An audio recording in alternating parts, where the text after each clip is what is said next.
सपा राष्ट्रीय अध्यक्ष एवं पूर्व मुख्यमंत्री अखिलेश यादव ने कहा कि गायत्री प्रजापति के साथ अन्याय हुआ है। सरकार उनके परिवार के साथ अन्याय कर रही है। उन्होंने आगे कहा कि हमें उम्मीद है कि न्यायालय से उनको न्याय मिलेगा। उन्होंने सरकार पर हमला करते हुए कहा कि बीजेपी के लोग और उनकी सरकार न जाने ऐसे कितने लोगों को साजिश के तहत फंसाया है। यूपी के पूर्व सीएम अखिलेश यादव रविवार को अमेठी में आयोजित कार्यक्रम में शामिल होने के बाद मीडिया से बातचीत करते हुए बीजेपी पर जमकर हमला बोले। उन्होंने कहा कि यही भारतीय जनता पार्टी के लोग न जाने कितने लोगों को जबरदस्ती फंसाया है। उन्होंने जेल में बंद रमाकांत यादव, दीपक मोहम्मद, आजम खान का नाम लेते हुए कहा कि ऐसे बहुत सारे लोग हैं जिन्हें भारतीय जनता पार्टी और उनके नेता रणनीति बनाकर साजिश के तहत उन्हें फंसा रहे हैं। गौरीगंज विधान में खस्ता हाल एक सड़क के सवाल पर उन्होंने कहा कि यह उनसे पूछिए क्योंकि मुख्यमंत्री से मिलते हैं, सड़क क्यों नहीं बन पा रही है। उन्होंने आगे कहा कि सरकार को बजट देना चाहिए। बजट के सापेक्ष 30% बजट ही खर्च हुआ है, बाकी पैसा पड़ा हुआ है। मुझे लगता है कि यह मुख्यमंत्री जी कंजूस है, किसी को पैसा नहीं देना चाहते हैं, इसलिए सड़क नहीं बन पा रही है। इतना बड़ा प्रदेश है, पैसा खर्च किया जाए तो अच्छी सड़कें बन जाए। मुख्यमंत्री की तरफ संकेत करते हुए उन्होंने कहा कि वह नहीं चाहते हैं कि अच्छी सड़कें बने, जनता अच्छी सड़कों पर चले। उन्होंने योगी सरकार पर तंज कसते हुए कहा कि इसलिए उन्होंने स्थान छोड़ दिया है, जाओ टकरा जाओ। आगामी चुनाव को लेकर अखिलेश यादव ने कहा कि समाजवादी पार्टी 80 से 80 सीटों पर चुनाव लड़ेगी। आगामी चुनाव को लेकर अखिलेश यादव ने कहा कि समाजवादी पार्टी 80 की 80 सीटों पर चुनाव लड़ेगी। गठबंधन के सवाल पर उन्होंने कहा कि जिनसे गठबंधन है पार्टी उन्हीं के साथ चुनाव लड़ेगी। रामचरितमानस के विरोध के सवाल पर उन्होंने कहा कि हम रामचरितमानस के विरोध में नहीं है, हमने सदन में भी इस बात को कहा है। कुछ चीजों को लेकर मुझे सवाल है, यदि मुझे जनता ने हरा दिया, जनता ने समाजवादियों को सरकार बनाने का मौका नहीं दिया था, क्या आप गंगाजल से मुख्यमंत्री कार्यालय साफ करेंगे। शूद्र के सवाल पर उन्होंने कहा कि मैं एक संत के कहने पर मंदिर में दर्शन करने जा रहा था, पूजा पाठ करने के लिए जा रहा था, तो यह बीजेपी के लोग कौन है जो मुझे जाने से मना कर रहे थे। यह बीजेपी के लोग हमें इसलिए दर्शन करने से मना कर रहे थे क्योंकि हम समाजवादी पार्टी से, क्योंकि हम समाजवादी लोग पिछड़े दलित हैं, हमें बीजेपी वाले दलित समझते हैं। उनके पास इस बात का कोई जवाब नहीं है। यदि जवाब हो तो हमें बताएं कि क्या किसी मुख्यमंत्री का आवाज आप छुएंगे, क्या आप किसी को सोच समझकर अपमानित करेंगे। रोल अमेठी में आप आए हैं आज एक दिवसीय दौरे पर, यहाँ के विधायिका की बेटी की शादी है। हमारी पार्टी से विधायक उनकी बेटी का आज कार्यक्रम है और समाजवादी पार्टी से ये परिवार आज से नहीं, बहुत दिनों से परिवार समाजवादी पार्टी से जुड़ा रहा है और उनकी बेटी का आज विवाह है, कार्यक्रम है उनका, उसमें मैं शामिल होने के लिए आया हूँ। उनको बधाई देने आया हूँ, मुबारकबाद देने आया हूँ और उनका जीवन अच्छा हो, स्वस्थ जीवन हो और सुखी रहे। जो आज कार्यक्रम है शादी का, उसमें मैं शामिल होकर के उन्हें आशीर्वाद और बधाई देने आया हूँ। जिस तरीके से प्रदेश में इस वक्त क्या कहते हैं अपराध और अमेठी, क्योंकि ये नाम से ही जाना जाता है, अमेठी के बारे में मैं समझता हूँ देश और जो लोग राजनीति में रुचि रखते हैं वो अमेठी को अच्छी तरह जानते हैं। अमेठी में आज आने का मुझे मौका मिला, मैं पहले भी आया हूँ। मैं सबसे पहले जनता का धन्यवाद दूंगा कि उन्होंने समाजवादी पार्टी की मदद करके हम लोगों को विधायक जितवाए हैं। जहाँ हमारे बगल में बैठी विधायिका है वो जीती, दूसरे विधायक भी हमारे जीते, ये दूसरी बार के विधायक हो गए, तीसरी बार के विधायक हैं हमारे। मैं जनता का धन्यवाद देता हूं और जो हालात हैं वो आपसे छिपी नहीं है। अभी सदन खत्म हुआ और दिल्ली की सरकार में आपने बहुत करीब से देखी होगी। आज महंगाई चरम सीमा पर है, बेरोजगारी चरम सीमा पर है और अन्याय जिसकी आप कल्पना नहीं कर सकते। अगर गरीब है तो इस सरकार में उसे न्याय नहीं मिल सकता। विपक्ष ने जो सवाल उठाए उसका एक भी जवाब सरकार नहीं दे पाई। आज सरकार उनसे पूछे, सरकार के लोग बताएं कि महंगाई क्यों बढ़ रही है। और एक के लिए बड़ा डंका बजाते थे भारतीय जनता पार्टी के लोग कि हमारे फैसले देखिए कि एक उद्योगपति दुनिया में नंबर एक पे पहुंचने वाला है, नंबर 2 पर पहुंचा और आज मैं समझता हूं कोई गिनती नहीं जानता होगा किस स्थान पर पहुंच गया। बीजेपी को कोई फर्क नहीं पड़ता कि देश का एक उद्योगपति, उनका मित्र उद्योगपति, उनका साथी उद्योगपति, उसके 20 लाख करोड़ से ज्यादा पैसे डूब गए हों। 20 लाख करोड़ से ज्यादा पैसा डूब गया। जो लोग कहते हैं कि दुनिया के नंबर 1 पे पहुंचेगा, वो आज पता नहीं कहां पर है। LIC का पैसा डूब गया, स्टेट बैंक ऑफ इंडिया का पैसा डूब गया। इसी उत्तर प्रदेश में जब बिजली विभाग के कर्मचारियों का प्रोविडेंट फंड प्राइवेट कंपनी में दे दिया गया था, जब पैसा डूबा था तो उस समय अधिकारियों को जेल भेज दिया गया था। आज उत्तर प्रदेश और देश की जनता जानना चाहती है, जो LIC SBI में पैसा डूबा है, क्या उनके खिलाफ कानूनी कार्रवाई होगी कि नहीं होगी। और यहाँ तो अमेठी की लोकसभा या आसपास का क्षेत्र, ये तो बीजेपी का जीता हुआ है। सुल्तानपुर से कौन MP है? बीजेपी के MP। यहाँ से MP कौन है? बीजेपी के MP। वही बीजेपी की MP जो सिलेंडर लेकर के चलती थी, सिलेंडर वाली MP, आज बताओ सिलेंडर की कीमत क्या है। त्योहार आ गया, त्योहार पे इन्होंने वादा किया था कि सिलेंडर फ्री बांटेंगे। पिछली होली चली गई, ये होली भी जा रही है, अभी गरीब को सिलेंडर नहीं मिला। और जब त्योहार आया तो सिलेंडर की कीमत क्या हो गई। चीनी आपको बहुत सस्ती मिलेगी, न जाने कितने रुपए में बताया गया था कि चीनी सस्ती मिलेगी। बताओ आज चीनी अगर बाजार में लेने जाते हो तो जो आज है वो 80 की 80 सीटें लड़ेगा। और मैं अमेठी की जनता से कहूंगा कि सिलेंडर वाली सांसद को जरूर हराना। बीजेपी का रामचरितमानस को लेकर जिस तरीके से विवाद हो रहा है, 3-3 हजार बिक जा रहे हैं। मैं आपसे कहना चाहता हूं पत्रकार साथियों, मैंने सदन में भी कहा, हम समाजवादी लोग रामचरितमानस के खिलाफ नहीं हैं, लेकिन कुछ चीजों पर सवाल है।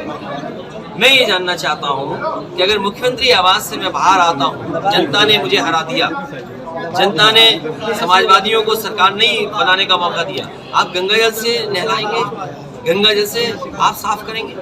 और फिर अगर शूद्र वाली बात है, मैं एक मंदिर में एक संत के कहने से जा रहा था, वहां पर एक पुजारी हैं, उनके कहने से मैं जा रहा था पूजा पाठ करने के लिए। ये बीजेपी के लोग कौन होते हैं जो काला झंडा देंगे और मंदिर में नहीं जाने देंगे? और इसलिए नहीं जाने दे रहे थे क्योंकि वो हम समाजवादियों को, खासकर पिछड़े दलित, उनको शुद्ध समझती है भारतीय जनता पार्टी। इनके पास कोई जवाब हो तो बताएं कि क्या किसी मुख्यमंत्री का आवास आप गंगा जल से धोएंगे? क्या किसी को आप शुद्ध समझकर उसको अपमानित करेंगे? और मैंने उदाहरण दिया मैंने गैलीलियो थे, साइंटिस्ट, एस्ट्रोनॉमिस्ट, मैंने सदन में कहा, उन्होंने ये बात कही चर्च के सामने कि सूरज का चक्कर धरती लगाती है, लेकिन चर्च ये बात कहता था कि धरती का चक्र सूर्य लगाता है। ये बात उन्हें नहीं पसंद आई, उसको सजा दी गई साइंटिस्ट को, उसकी जान चली गई। लेकिन 400 साल के बाद वहां के लोगों ने माफी मांगी कि जो फैसला उस समय था वो गलत फैसला था। मुख्यमंत्री जी आपको कहते हैं कि उन्होंने 1 डिस्ट्रिक्ट 1 प्रोडक्ट दिया, आपने 1 डिस्ट्रिक्ट 1 अपराधी दिया है। इस उत्तर प्रदेश में ऐसा मुख्यमंत्री नहीं आया होगा जिसने अपने मुकदमे वापस लिए हों। मैं तो कहूंगा कि मुख्यमंत्री जी हर डिस्ट्रिक्ट का माफिया घोषित करें कि माफिया कौन है ये बताइए। आप अमेठी के रहने वाले हो, आप सूची निकलवाइए टॉप 10 में कौन कौन आता है। सुल्तानपुर बगल में है, टॉप 10 कौन आता है। आपकी प्रतापगढ़ की सीमा लगती है, टॉप 10 में कौन आता है। जौनपुर है, बनारस है, चंदौली है, मिर्जापुर है, सोनभद्र है। आखिरकार मुख्यमंत्री को किसने रोका है? टॉप 10 की सूची जारी करें। जिस तरीके से उन्होंने 46 में 56 वाला झूठ बोला था, ये भी वही झूठ है। इसे पत्रकार साथियों, आप लोकतंत्र बचाओ, उनकी बातों से गुमराह मत हो। हमें अपना बचाओ, बात जो है भैया दूसरा नहीं करना। उनके साथ अन्याय हुआ है, उनके परिवार के साथ अन्याय हुआ है और हमें उम्मीद है कि न्यायालय उनकी मदद करेगा, न्यायालय से उन्हें न्याय मिलेगा। और यही भारतीय जनता पार्टी के लोगों ने और इनके लोगों ने न जाने कितने लोगों को झूठा फंसाया है।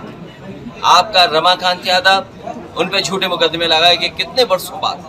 दीपक समाजवादी पार्टी के, मोहम्मद आजम खान साहब, उनका परिवार, ऐसे बहुत सारे लोग हैं जिनके खिलाफ भारतीय जनता पार्टी लगातार और उनके नेता रणनीति बना करके, साजिश करके, षड्यंत्र करा करके उन्हें फंसा रहे हैं। आपके एक विधायक हैं गौरीगंज के राकेश प्रताप सिंह, वो 2 सड़कों की लड़ाई करीब 3-4 सालों से लड़ रहे हैं, लेकिन वो सड़क कब तक नहीं बनी? अब ये उनसे पूछिए कि मुख्यमंत्री से वो मिल भी आते हैं, वो सड़क क्यों नहीं बनवा पा रहे हैं। और सरकार को बजट देना चाहिए, क्योंकि 30% बजट खर्च हुआ है। बताओ कितना खर्च हुआ है, ये जानते हो? 30% बजट पैसा पड़ा हुआ है। ये मुख्यमंत्री जी मुझे लगता है कंजूस हैं, किसी को पैसा नहीं देना चाहते, इसीलिए सड़कें नहीं बन रही। आप बताइए, पीडब्ल्यूडी का 30% पैसा खर्च हुआ होगा। उत्तर प्रदेश जैसा बड़ा प्रदेश, जनता को अच्छी सड़कें मिल जाए और ये सड़क के लिए पैसा नहीं दे रहे। इसका मतलब है नहीं उन पे, या किसी को खर्च नहीं करने देना चाहते। वो ये नहीं चाहते हैं कि जनता अच्छी सड़कों पे चले, इसीलिए उन्होंने सांड छोड़े हुए हैं कि अगर निकलो तो सांड से टकरा जाओ। अखिलेश भैया, एक 384 करोड़ का यहाँ पे गबन हुआ है सड़कों को लेकर के, जिसकी जांच चल रही है, वो NH-56 में NHAI का जी, NHAI वाला। हाँ। ये बहुत पुराना केस है, सुल्तानपुर रोड वाला, मुआवजा वाला। जी जी। मुझे याद है कि यहाँ पर जब समाजवादी सरकार थी, देश के जो परिवहन मंत्री थे गडकरी जी, वो आए थे। उन्होंने उत्तर प्रदेश की तमाम सड़कों के लिए कहा था कि NHAI से जल्दी जल्दी सड़कों को स्वीकृत कर रहे हैं, आप इनका लैंड के इश्यूज को रिजॉल्व कर दें। लैंड के सबसे ज़्यादा इश्यूज को रिजॉल्व किया और उस समय जो स्वीकृत हुई सड़कें वो आज भी बनती हुई आपको दिखाई दे रही, चाहे वो स्टेट गवर्नमेंट की हो चाहे NHAI की हो। जितना समाजवादी सरकार उस समय सहयोग कर सकती थी की थी। अब ये जो मामला आया है और फिर चल रहा है अखबारों में, जिन्होंने ऐसा काम किया है, किसानों के साथ धोखा दिया है, जमीन को लेकर के गलत मुआवजा बांटा है, ऐसे अधिकारियों के खिलाफ कार्रवाई होनी चाहिए। Thank you. बस भैया। उन्होंने माफी मांगी है। कौन सी? जो फैसला उस समय था वो गलत फैसला था। मुख्यमंत्री जी आपको कहते हैं कि उन्होंने 1 डिस्ट्रिक्ट 1 प्रोडक्ट दिया, आपने 1 डिस्ट्रिक्ट 1 अपराधी दिया है। इस उत्तर प्रदेश में ऐसा मुख्यमंत्री नहीं आया होगा जिसने अपने मुकदमे वापस लिए हों। मैं तो कहूँगा कि मुख्यमंत्री जी हर डिस्ट्रिक्ट का माफिया घोषित करें कि माफिया कौन है ये बताइए। आप अमेठी के रहने वाले हो, आप सूची निकलवाइए टॉप 10 में कौन कौन आता है। सुल्तानपुर बगल में है, टॉप 10 कौन आता है। आपकी प्रतापगढ़ की सीमा लगती है, टॉप 10 में कौन आता है। जौनपुर है, बनारस है, चंदौली है, मिर्जापुर है, सोनभद्र है। आखिरकार मुख्यमंत्री को किसने रोका है टॉप 10 की सूची जारी करें। जिस तरीके से उन्होंने 46 में 56 वाला झूठ बोला था, ये भी वही झूठ है। इसलिए पत्रकार साथियों, आप लोकतंत्र बचाओ, उनकी बातों से गुमराह मत हो। सदन में आप जो है राहुल गांधी की चर्चा करते हैं, तो 2024 में राहुल गांधी के साथ कंधे से कंधा रहेगा आपका? देखिए, 24 में मैंने कहा समाजवादी पार्टी जो गठबंधन है उसके साथ चुनाव लड़ने जा रही है। राहुल गांधी के साथ गठबंधन रहेगा? देखिए, जो हमारा गठबंधन है उसके साथ। Thank you. लगाता है, ये बात उन्हें नहीं पसंद आई, उसको सजा दी, लोगों ने माफी मांगी। जो फैसला उस समय था वो गलत फैसला था। मुख्यमंत्री जी आपको कहते हैं कि उन्होंने 1 डिस्ट्रिक्ट 1 प्रोडक्ट दिया, आपने 1 डिस्ट्रिक्ट 1 अपराधी दिया है। इस उत्तर प्रदेश में ऐसा मुख्यमंत्री नहीं आया होगा जिसने अपने मुकदमे वापस लिए हों। मैं तो कहूँगा कि मुख्यमंत्री जी हर डिस्ट्रिक्ट का माफिया घोषित करें कि माफिया कौन है ये बताइए। आप अमेठी के रहने वाले हो, आप सूची निकलवाइए टॉप 10 में कौन कौन आता है। सुल्तानपुर बगल में है, टॉप 10 कौन आता है। आपकी प्रतापगढ़ की सीमा लगती है, टॉप 10 में कौन आता है। जौनपुर है, बनारस है, चंदौली है, मिर्जापुर है, सोनभद्र है। आखिरकार मुख्यमंत्री को किसने रोका है टॉप 10 की सूची जारी करें। जिस तरीके से उन्होंने 46 में 56 वाला झूठ बोला था, ये भी वही झूठ है। इसलिए पत्रकार साथियों, आप लोकतंत्र बचाओ, उनकी बातों से गुमराह मत हो। सदन में आप जो है राहुल गांधी की चर्चा करते हैं, तो 2024 में राहुल गांधी के साथ कंधे से कंधा रहेगा आपका? देखिए 24 से मैंने कहा समाजवादी पार्टी जो उसके साथ चुनाव लड़ने जा रही है। राहुल गांधी के साथ गठबंधन रहेगा? देखिए जो हमारा गठबंधन है उसके साथ। Thank you. अमेठी क्योंकि ये नाम से ही जाना जाता है, अमेठी के बारे में मैं समझता हूँ देश और जो लोग राजनीति में रुचि रखते हैं वो अमेठी को अच्छी तरह जानते हैं। अमेठी में आज आने का मुझे मौका मिला, मैं पहले भी आया हूँ। मैं सबसे पहले जनता का धन्यवाद दूंगा कि उन्होंने समाजवादी पार्टी की मदद करके हम लोगों को विधायक जितवाए हैं। जहाँ हमारे बगल में बैठी विधायिका है वो जीती, दिखा रहे हैं 35 लाख करोड़ का, आपसे बेहतर कौन जानेगा। यही सब इंडस्ट्रियल एरिया है, मुसाफिर खाना, जगदीशपुर, रायबरेली। एक जमाने में कभी सहूलियत दी गई होगी और सहूलियत की वजह से लोगों ने कारखाने उद्योग लगाए, लेकिन सरकारें बदल गईं। वो उद्योगपति कारखाने लगाने वाले लोग अपनी सहूलियतें लेकर के यहाँ से भाग गए, कारखाने वैसे के वैसे।